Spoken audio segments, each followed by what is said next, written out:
बिस्मिल्लाहिर्रहमानिर्रहीम बिस्मिल्लाहि वहदा वस्सलातु वस्सलामु अला रसूलिल्लाह अम्मा बाद। कब्रिस्तान में बैठ के कुरान मजीद पढ़ना कैसा है? यानी कि मुर्दों के ईसाल सवाब के लिए उनको बख्शवाने की नीयत से वहाँ पे कब्रिस्तान के अंदर कुरान मजीद पढ़ना कैसा है? क्या ये जायज़ है या फिर जायज़ नहीं है?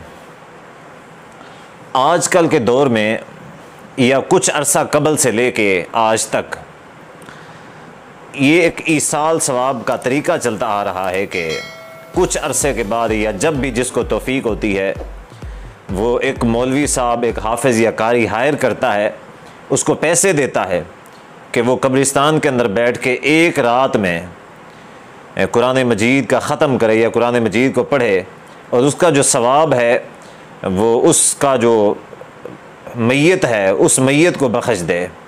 क्या ऐसा करना जायज़ है? सबसे पहली बात तो ये है कि ये ईसाल सवाब का जो तरीक़ा है ये बिल्कुल नाजायज़ और गैर शरई है। ऐसा कोई ईसाल सवाब नहीं होता कि कोई शख्स किसी को पैसे दे कि तुमने ये नेकी करनी है, ये सवाब का काम करना है, फिर मेरी मैयत को ये सवाब बख्श देना है। क्यों? क्योंकि कुरान और हदीस के अंदर ऐसा जो ईसाल सवाब का तरीक़ा है ये कहीं पे वारिद नहीं हुआ है। हर शख्स के लिए उसके अपने ज़ाती आमाल होते हैं। सहीह मुस्लिम की हदीस है कि नबी सल्लल्लाहु अलैहि वसल्लम ने बख्शिश के 3 तरीक़े बताए हैं। ईसाल सवाब के जो हैं वो 3 तरीक़े बताए हैं। वो 3 तरीक़े क्या हैं कि आप सल्लल्लाहु अलैहि वसल्लम ने फरमाया कि जब मैयत इस दुनिया से रुखसत हो जाती है, इस दुनिया से चली जाती है, तो उसके आमाल का जो सिलसिला है, नेक आमाल का सिलसिला मुनक़ते हो जाता है। सिर्फ 3 ज़राए बाकी रहते हैं। वो 3 ज़राए कौन से हैं? एक ज़रिया ये है कि वो उसकी नेक औलाद है, उसके लिए दुआ करती है, वो अपनी औलाद को नेक रास्ते पे लगा के गया, अच्छी तरबियत करके गया है, वो उसके लिए दुआ करती है तो उसको सवाब मिलता है, उसकी दुआ उसके हक़ में कबूल होती है। दूसरा ये है कि इल्म नाफ़े, वो अच्छा इल्म अल्लाह और अल्लाह के रसूल सल्लल्लाहु अलैहि वसल्लम की ज़ात के बारे में, दीन के बारे में कोई अच्छा इल्म छोड़ के गया है, किसी को सिखा के गया है, वो आगे उसका अमल बाकी है, आगे अमल जारी है, तो उसको सवाब मिलता रहेगा। और इसी तरह तीसरा जो है वह सदका जारी है, उसने मस्जिद बनवाई, नलका लगवाया, ऐसा कोई काम किया कि वो दुनिया से चला गया लेकिन उसका जो वो सदका है वो अभी तक काम आ रहा है, जिसकी वजह से उसको सवाब मिल रहा है। वरना ऐसा कोई तरीक़ा नहीं है कि इंसान जो है ना अपनी मनमानी और ख्वाहिशात के मुताबिक ज़िंदगी गुजार के चला जाए और पीछे से उसके जो वारिसीन हैं वो उसकी कब्र के ऊपर किसी को बिठा दें कि भाई तुमने कुरान मजीद पढ़ना है, उसको बख्श देना है, आप वो जन्नत में चला जाएगा। ऐसा बिल्कुल तरीक़ा ईसाल सवाब का कुरान और हदीस से कहीं से भी साबित नहीं है। नंबर 1। नंबर 2, इसमें जो दूसरी कबाहत वाली बात है वो ये है कि कुरान मजीद की तौहीन है।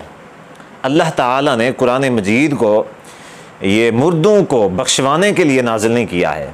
कुरान मजीद के नुज़ूल का जो मकसद है ये मुर्दों को बख्शवाना नहीं है। अल्लाह ताला ने कुरान मजीद में फ़रमाया कि इन्ना अंज़लनाहु क़ुरआनन अरबिय्या लअल्लकुम ताक़िलून।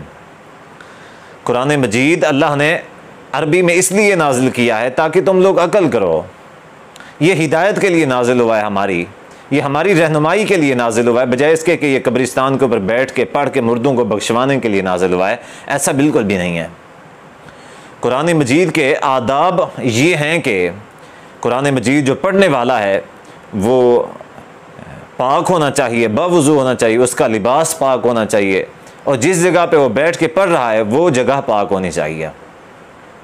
क्या कब्रिस्तान की कोई शख्स गारंटी दे सकता है कि वो पाक है, वो जगह पाक है, उसकी कोई गारंटी दे सकता है? नंबर 1। नंबर 2, नबी सल्लल्लाहु अलैहि वसल्लम की सहीह मुस्लिम के अंदर हदीस है, हज़रत अबू हुरैरा रज़ियल्लाहु तआला रावी हैं, फरमाते हैं कि नबी सल्लल्लाहु अलैहि वसल्लम ने फरमाया कि ला तजअलू बुयूतकुम मक़ाबिरा, कि तुम अपने घरों के अंदर कुरान मजीद को पढ़ा करो, कुरान मजीद की तिलावत किया करो। अपने घरों को कब्रिस्तान न बनाओ, अपने घरों को कब्रिस्तान न बनाओ, अपने घरों के अंदर कुरान मजीद की तिलावत किया करो। इन्न शैताना यनफिरु मिनल बैत अल्लज़ी तुक़रअ फ़ीही सूरतुल बक़रा। आगे आप सल्लल्लाहु अलैहि वसल्लम फरमाते हैं कि शैतान उस घर से भाग जाता है कि जिस घर के अंदर सूरतुल बकरा की तिलावत की जाती है। यानी कि नबी सल्लल्लाहु अलैहि वसल्लम का जो फरमान है उससे ये बात समझी जा सकती है कि जहाँ पे कुरान मजीद की तिलावत होती है वहाँ से शैतान भाग जाता है। और दूसरी ये बात है कि तुम अपने घरों के अंदर कुरान मजीद की तिलावत किया करो, अपने घरों को कब्रिस्तान न बनाओ। यानी कि घरों के अंदर तिलावत इसीलिए करनी चाहिए कि घर जो हैं, घरों को हमने कब्रिस्तान नहीं बनाना। तो इससे ये भी समझा जा सकता है कि कब्रिस्तान के अंदर चूँकि कुरान मजीद नहीं पढ़ना चाहिए, अगर पढ़ना चाहिए होता तो नबी सल्लल्लाहु अलैहि वसल्लम ये ना फरमाते कि तुम अपने घरों को कब्रिस्तान न बनाओ, इसमें कुरान मजीद की तिलावत करो। इस हदीस से ये साबित होता है कि कब्रिस्तान के अंदर कुरान मजीद पढ़ना ये नाजायज़ काम है। इसी तरह आप देख लें सलफ़ का जो दौर है नबी सल्लल्लाहु अलैहि वसल्लम के ज़माने में, इसी तरह सहाबा किराम रज़ियल्लाहु अन्हुम अजमईन के ज़माने में, इसी तरह कुरून उला में आपको कहीं भी ऐसी मिसाल नहीं मिलेगी कि लोग कब्रिस्तान के ऊपर मुर्दे को बख्शवाने के लिए या किसी भी नीयत से कब्रिस्तान के अंदर कुरान मजीद की तिलावत करते हों। मुफ्ती तारिक मसूद साहब हैं, वो कहते हैं कि घर के अंदर आप पढ़ लें तो भी मुर्दे को फ़ायदा हो जाएगा, अगर आप कब्रिस्तान के अंदर बैठ के पढ़ लें तो भी मैयत को वही फ़ायदा होगा, बराबर का फ़ायदा होगा।